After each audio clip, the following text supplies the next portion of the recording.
श्री गणेशाय नमः। श्री जानकी वल्लभो विजयते। श्री रामचरितमानस चतुर्थ सोपान किष्किंधा कांड दोहा संख्या 15 के आगे। हे लक्ष्मण, देखो वर्षा बीत गई और परम सुंदर शरद ऋतु आ गई। फूले हुए कांच से सारी पृथ्वी छा गई। मानो वर्षा ऋतु ने कांच रूपी सफ़ेद बालों के रूप में अपना बुढ़ापा प्रकट किया है। अगस्त के तारे ने उदय होकर मार्ग के जल को सोख लिया, जैसे संतोष लोभ को सोख लेता है। नदियों और तालाबों का निर्मल जल ऐसी शोभा पा रहा है जैसे मद और मोह से रहित संतों का हृदय।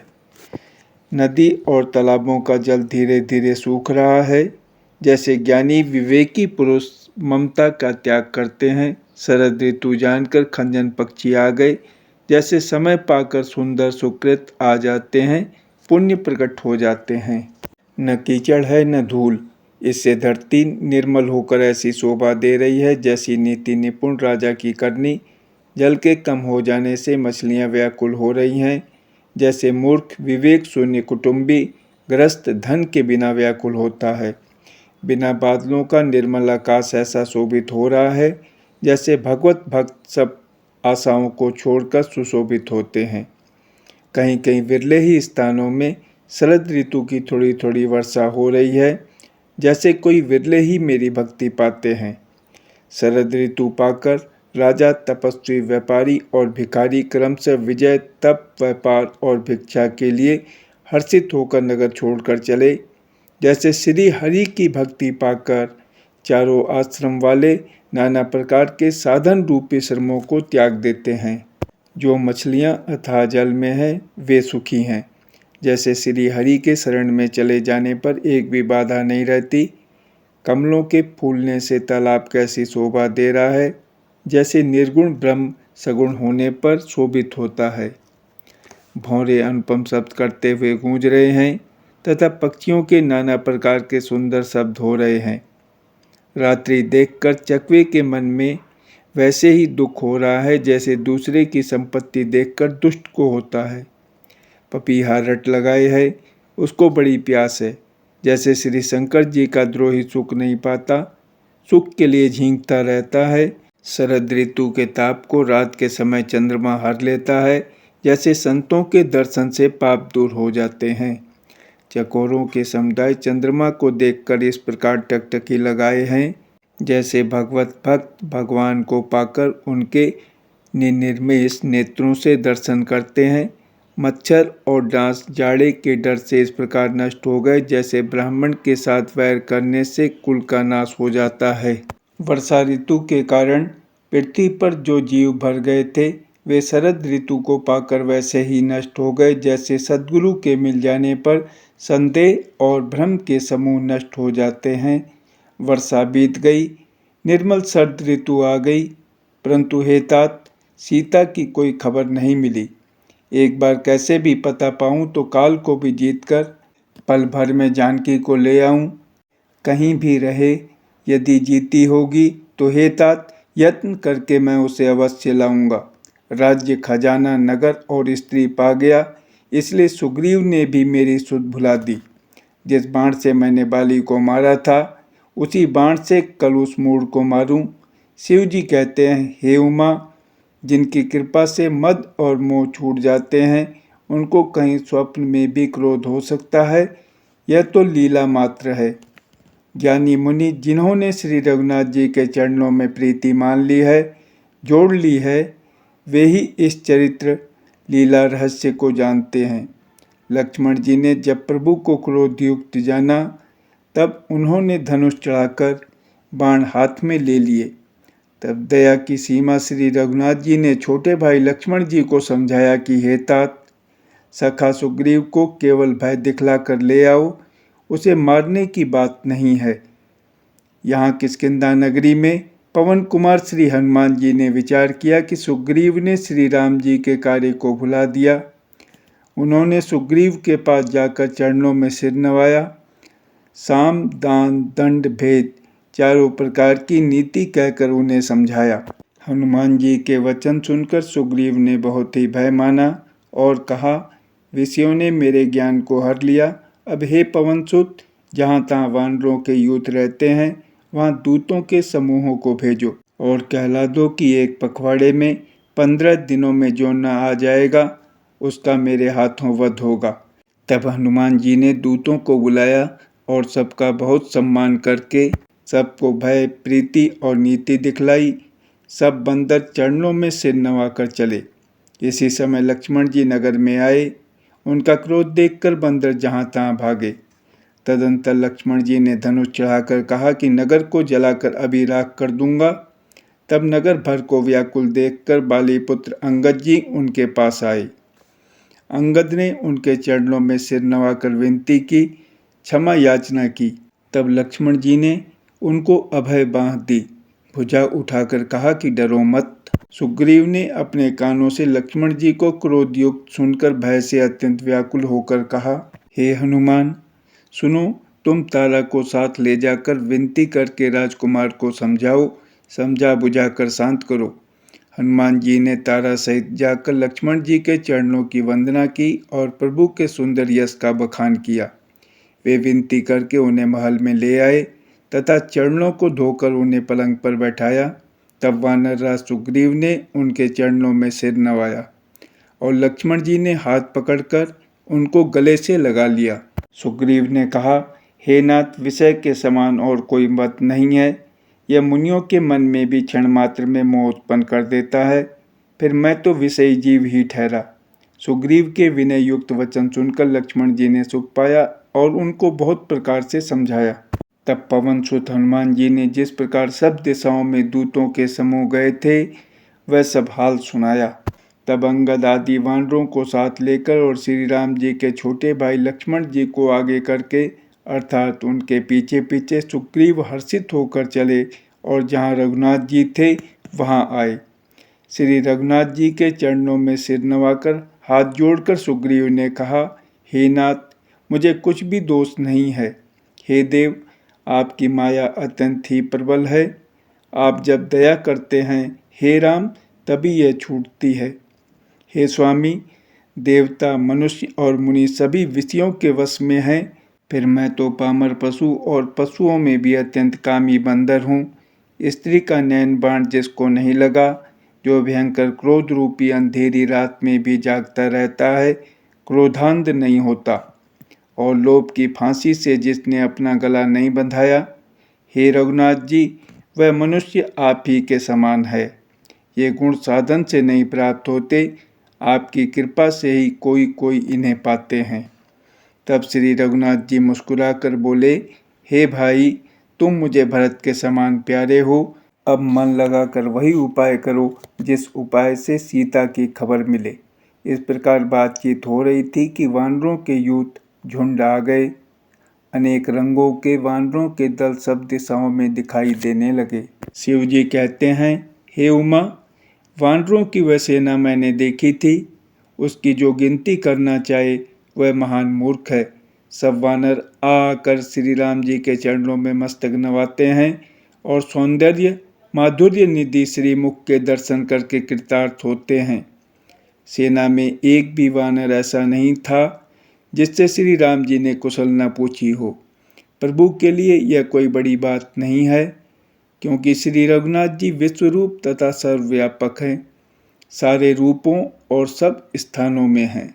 आज्ञा पाकर सब जहाँ तहाँ खड़े हो गए। तब सुग्रीव ने सबको समझाकर कहा कि हे वानरों के समूहों, यह श्री रामचंद्र जी का कार्य है और मेरा निहोरा अनुरोध है, तुम चारों ओर जाओ और जाकर जानकी जी को खोजो। हे भाई, महीने भर में वापस आ जाना। जो महीने भर की अवधि बिताकर बिना पता लगाए ही लौट आवेगा, उसे मेरे द्वारा मरवाते ही बनेगा, अर्थात मुझे उसका वध करवाना ही पड़ेगा। सुग्रीव के वचन सुनते ही सब वानर तुरंत जहाँ तहाँ भिन्न भिन्न दिशाओं में चल दिए। तब सुग्रीव ने अंगद, नल, हनुमान आदि प्रधान योद्धाओं को बुलाया और कहा, हे धीर बुद्धि और चतुर नील, अंगद, जाम्बवान और हनुमान, तुम सब श्रेष्ठ योद्धा मिलकर दक्षिण दिशा को जाओ और सब किसी से सीता जी का पता पूछना। मन, वचन तथा कर्म से उसी का, सीता जी का पता लगाने का उपाय सोचना। श्री रामचंद्र जी का कार्य संपन्न सफल करना। सूर्य को पीठ से और अग्नि को हृदय से सामने से सेवन करना चाहिए, परंतु स्वामी की सेवा तो छल छोड़कर सर्वभाव से मन वचन कर्म से करनी चाहिए। माया विषयों की ममता आसक्ति को छोड़कर परलोक का सेवन भगवान के दिव्य धाम की प्राप्ति के लिए भगवत सेवा रूप साधन करना चाहिए, जिससे भव जन्म मरण से उत्पन्न सारे शोक मिट जाएं। हे भाई, देह धारण करने का यही फल है कि सब कामों कामनाओं को छोड़कर श्री राम जी का भजन ही किया जाए। सद्गुणों को पहचानने वाला गुणवान तथा बड़भागी वही है जो श्री रघुनाथ जी के चरणों का प्रेमी है। आज्ञा मांगकर और चरणों में फिर सिर नवाकर श्री रघुनाथ जी का स्मरण करते हुए सब हर्षित होकर चले। सबके पीछे पवन सुत श्री हनुमान जी ने सिर नवाया। कार्य का विचार करके प्रभु ने उन्हें अपने पास बुलाया। उन्होंने अपने कर कमल से उनके सिर का स्पर्श किया तथा अपना सेवक जानकर उन्हें अपने हाथ की अंगूठी उतार कर दी और कहा, बहुत प्रकार से सीता को समझाना और मेरा बल तथा विरह प्रेम कहकर तुम शीघ्र लौट आना। हनुमान जी ने अपना जन्म सफल समझा और कृपा निधान प्रभु को हृदय में धारण करके वे चले। यद्यपि देवताओं की रक्षा करने वाले प्रभु सब बात जानते हैं, तो भी वे राजनीति की रक्षा कर रहे हैं। नीति की मर्यादा रखने के लिए सीता जी का पता लगाने को जहाँ तहाँ वानरों को भेज रहे हैं। सब वानर वन, नदी, तालाब, पर्वत और पर्वतों की कंदराओं में खोजते हुए चले जा रहे हैं। मन श्री राम जी के कार्य में लवलीन है। शरीर तक का प्रेम ममत्व भूल गया है। कहीं किसी राक्षस से भेंट हो जाती है तो एक एक चपत में ही उसके प्राण ले लेते हैं। पर्वतों और वनों को बहुत प्रकार से खोज रहे हैं। कोई मुनि मिल जाता है तो पता पूछने के लिए उसे सब घेर लेते हैं। इतने में ही सबको अत्यंत प्यास लगी, जिससे सब अत्यंत ही व्याकुल हो गए, किंतु जल कहीं नहीं मिला। घने जंगल में सब भुला गए। हनुमान जी ने मन में अनुमान किया कि जल पिए बिना सब लोग मरना ही चाहते हैं। उन्होंने पहाड़ की चोटी पर चढ़कर चारों ओर देखा तो पृथ्वी के अंदर एक गुफा में उन्हें एक कौतुक आश्चर्य दिखाई दिया। उसके ऊपर चकवे, बगुले और हंस उड़ रहे हैं और बहुत से पक्षी उसमें प्रवेश कर रहे हैं। पवन कुमार हनुमान जी पर्वत से उतर आए और सबको ले जाकर उन्होंने वह गुफा दिखलाई। सबने हनुमान जी को आगे कर लिया और वे गुफा में घुस गए। देर नहीं की। अंदर जाकर उन्होंने एक उत्तम उपवन, बगीचा और तालाब देखा जिसमें बहुत से कमल खिले हुए हैं। वहीं एक सुंदर मंदिर है जिसमें एक तपोमूर्ति स्त्री बैठी है। दूर से ही सबने उसे सिर नवाया और पूछने पर अपना सब वृत्तांत कह सुनाया। तब उसने कहा, जलपान करो और भांति भांति के रसीले सुंदर फल खाओ। आज्ञा पाकर सबने स्नान किया, मीठे फल खाए और फिर सब उसके पास चले आए। तब उसने अपनी सब कथा कह सुनाई और कहा, मैं अब वहाँ जाऊंगी जहाँ श्री रघुनाथ जी हैं। तुम लोग आंखें मूंद लो और गुफा को छोड़कर बाहर जाओ, तुम सीता जी को पा जाओगे। पछताओ नहीं, निराश न हो। आंखें मूंदकर फिर जब आंखें खोली तो सब वीर क्या देखते हैं कि सब समुद्र के तीर पर खड़े हैं और वह स्वयं वहाँ गई जहाँ श्री रघुनाथ जी थे। उसने जाकर प्रभु के चरण कमलों में मस्तक नवाया और बहुत प्रकार से विनती की। प्रभु ने उसे अपनी अनपायनी अचल भक्ति दी। प्रभु की आज्ञा सिर पर धारण कर और श्री राम जी के युगल चरणों को, जिनकी ब्रह्मा और महेश भी वंदना करते हैं, हृदय में धारण कर वह स्वयं प्रभा बद्रिकाश्रम को चली गई। यहाँ वानरगण मन में विचार कर रहे हैं कि अवधि तो बीत गई पर काम कुछ न हुआ। सब मिलकर आपस में बात करने लगे कि हे भाई, अब तो सीता जी की खबर लिए बिना लौटकर भी क्या करेंगे। अंगद ने नेत्रों में जल भरकर कहा कि दोनों ही प्रकार से हमारी मृत्यु हुई। यहाँ तो सीता जी की सुध नहीं मिली और वहाँ जाने पर वानरराज सुग्रीव मार डालेंगे। वे तो पिता के वध होने पर ही मुझे मार डालते। श्री राम जी ने ही मेरी रक्षा की, इसमें सुग्रीव का कोई एहसान नहीं है। अंगद बार बार सबसे कह रहे हैं कि अब मरण हुआ, इसमें कुछ भी संदेह नहीं है। वानरवीर अंगद के वचन सुनते हैं किंतु कुछ बोल नहीं सकते। उनके नेत्रों से जल बह रहा है। एक क्षण के लिए सब सोच में मग्न हो रहे, फिर सब ऐसा वचन कहने लगे, हे सुयोगी युवराज, हम लोग सीता जी की खोज लिए बिना नहीं लौटेंगे। ऐसा कहकर लवण सागर के तट पर जाकर सब वानर कुछ बिछाकर बैठ गए। जामवान ने अंगद का दुख देखकर विशेष उपदेश की कथाएं कही। वे बोले, हे तात, श्री राम जी को मनुष्य न मानो, उन्हें निर्गुण ब्रह्म, अजय और अजन्मा समझो।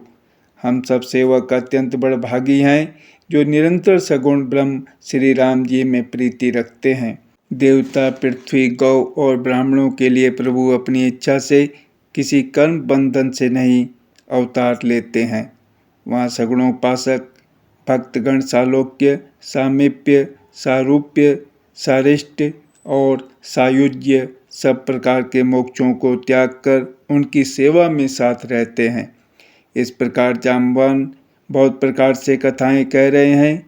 इनकी बातें पर्वत की कंदरा में संपाति ने सुनी। बाहर निकलकर उसने बहुत से वानर देखे। तब वह बोला, जगदीश्वर ने मुझको घर बैठे बहुत सा आहार भेज दिया। आज इन सबको खा जाऊंगा। बहुत दिन बीत गए, भोजन के बिना मर रहा था। पेट भर भोजन कभी नहीं मिलता। आज विधाता ने एक ही बार में बहुत सा भोजन दे दिया। गीत के वचन कानों से सुनते ही सब डर गए कि अब सचमुच ही मरना हो गया। यह हमने जान लिया। फिर उस गीत संपाति को देखकर सब वानर उठ खड़े हुए। जामवान के मन में विशेष सोच हुआ। अंगद ने मन में विचार कर कहा, आहा, जटायु के समान धन्य कोई नहीं है। श्री राम जी के कार्य के लिए शरीर छोड़कर वह परम बड़भागी भगवान के परम धाम को चला गया। हर्ष और शोक से युक्त वाणी समाचार सुनकर वह पक्षी संपाति वानरों के पास आया। वानर डर गए। उनको अभय करके अभय वचन देकर उसने पास जाकर जटायु का वृत्तांत पूछा। तब उन्होंने सारी कथा उसे कह सुनाई। भाई जटायु की करनी सुनकर संपाति ने बहुत प्रकार से श्री रघुनाथ जी की महिमा वर्णन की। उसने कहा, मुझे समुद्र के किनारे ले चलो, मैं जटायु को तिलांजलि दे दूं। इस सेवा के बदले मैं तुम्हारी वचन से सहायता करूंगा, अर्थात सीता जी कहाँ हैं सो बतला दूंगा। जिसे तुम खोज रहे हो उसे पा जाओगे। समुद्र के तीर पर छोटे भाई जटायु की क्रिया श्राद्ध आदि करके संपाति अपनी कथा कहने लगा। हे वीर वानरों, सुनो, हम दोनों भाई उठती जवानी में एक बार आकाश में उड़कर सूर्य के निकट चले गए। वह जटायु तेज नहीं सह सका, इससे लौट आया, किंतु मैं अभिमानी था, इसलिए सूर्य के पास चला गया। अत्यंत अपार तेज से मेरे पंख जल गए। मैं बड़े जोर से चीख मारकर जमीन पर गिर पड़ा। वहाँ चंद्रमा नाम के एक मुनि थे। मुझे देखकर उन्हें बड़ी दया लगी। उन्होंने बहुत प्रकार से मुझे ज्ञान सुनाया और मेरे देह जनित देह संबंधी अभिमान को छुड़ा दिया। उन्होंने कहा, त्रेता युग में साक्षात पर ब्रह्म मनुष्य शरीर धारण करेंगे। उनकी स्त्री को राक्षसों का राजा हर ले जाएगा। उसकी खोज में प्रभु दूत भेजेंगे। उनसे मिलने पर तू पवित्र हो जाएगा और तेरे पंख उगाएंगे। चिंता न कर, उन्हें तू सीता जी को दिखा देना। मुनि की वह वाणी आज सत्य हुई। अब मेरे वचन सुनकर तुम प्रभु का कार्य करो। त्रिकूट पर्वत पर लंका बसी हुई है। वहाँ स्वभाव ही से निडर रावण रहता है। वहाँ अशोक नाम का उपवन बगीचा है जहाँ सीता जी रहती हैं। इस समय भी वे सोच में मग्न बैठी हैं। मैं उन्हें देख रहा हूँ, तुम नहीं देख सकते, क्योंकि गीत की दृष्टि अपार होती है, बहुत दूर तक जाती है। क्या करूँ, मैं बूढ़ा हो गया, नहीं तो तुम्हारी कुछ तो सहायता अवश्य करता। जो 100 योजन 400 को समुद्र लांघ सकेगा और बुद्धि निदान होगा, वही श्री राम जी का कार्य कर सकेगा। निराश होकर घबराओ मत, मुझे देखकर मन में धीरज धरो। देखो श्री राम जी की कृपा से देखते ही देखते मेरा शरीर कैसा हो गया। बिना पाँख का बेहाल था, पाँख उगने से सुंदर हो गया। पापी भी जिनका नाम स्मरण करके अत्यंत अपार भवसागर से तर जाते हैं, तुम उनके दूत हो। अतः कायरता छोड़कर श्री राम जी को हृदय में धारण करके उपाय करो। काकभूषणी जी कहते हैं, हे गरुड़ जी, इस प्रकार कहकर जब गीत चला गया तब उन वानरों के मन में अत्यंत विस्मय हुआ। सब किसी ने अपना अपना बल कहा, पर समुद्र के पार जाने में सभी ने संदेह प्रकट किया। वृक्षराज जाम्बवान कहने लगे, मैं बूढ़ा हो गया, शरीर में पहले वाले बल का लेश भी नहीं रहा। जब खर के शत्रु श्री राम वामन बने थे तब मैं जवान था और मुझ में बड़ा बल था। बलि के बांधते समय प्रभु इतने बढ़े कि उस शरीर का वर्णन नहीं हो सकता, किंतु मैंने 2 ही घड़ी में दौड़कर उस शरीर की 7 प्रदक्षिणाएं कर लीं। अंगद ने कहा, मैं पार तो चला जाऊंगा, परंतु लौटते समय के लिए हृदय में कुछ संदेह है। जाम्बवान ने कहा, तुम सब प्रकार से योग्य हो, परंतु तुम सबके नेता हो, तुम्हें कैसे भेजा जाए। वृक्षराज जाम्बवान ने श्री हनुमान जी से कहा, हे हनुमान, हे बलवान, सुनो, तुमने यह क्या चुप साध रखी है। तुम पवन के पुत्र हो और बल में पवन के समान हो। तुम बुद्धि, विवेक और विज्ञान की खान हो। जगत में कौन सा ऐसा कठिन काम है जो हे तात तुमसे न हो सके। श्री राम जी के कार्य के लिए ही तो तुम्हारा अवतार हुआ है। यह सुनते ही हनुमान जी पर्वत के आकार के अत्यंत विशालकाय हो गए। उनका सोने का सा रंग है, शरीर पर तेज सुशोभित है, मानो दूसरा पर्वतों का राजा सुमेरु हो। हनुमान जी ने बार बार सिंहनाद करके कहा, मैं इस खारे समुद्र को खेल में ही लांघ सकता हूँ और सहायकों सहित रावण को मारकर त्रिकुट पर्वत को उखाड़कर यहाँ ला सकता हूँ। हे जाम्बवान, मैं तुमसे पूछता हूँ, तुम मुझे उचित सीख देना कि मुझे क्या करना चाहिए। जाम्बवान ने कहा, हे तात, तुम जाकर इतना ही करो कि सीता जी को देख कर लौट आओ और उनकी खबर कह दो।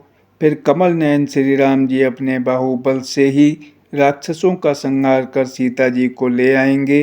केवल खेल के लिए ही वे वानरों की सेना साथ लेंगे। वानरों की सेना साथ लेकर राक्षसों का संहार करके श्री राम जी सीता जी को ले आएंगे। तब देवता और नारद आदि मुनि भगवान के तीनों लोकों को पवित्र करने वाले सुंदर यश का बखान करेंगे, जिसे सुनने, गाने, कहने और समझने से मनुष्य परम पद पाते हैं और जिसे श्री रघुवीर के चरण कमल का मधुकर भ्रमर तुलसीदास गाता है। श्री रघुवीर का यश भाव जन्म मरण रूपी रोग की अचूक दवा है, जो पुरुष और स्त्री से सुनेंगे। त्रिसरा के शत्रु श्री राम जी उनके सब मनोरथों को सिद्ध करेंगे। जिनका नीले कमल के समान श्याम शरीर है, जिनकी शोभा करोड़ों कामदेवों से भी अधिक है और जिनका नाम पाप रूपी पक्षियों को मारने के लिए बधिक व्याधा के समान है, उन श्री राम के गुणों के समूह लीला को अवश्य सुनना चाहिए।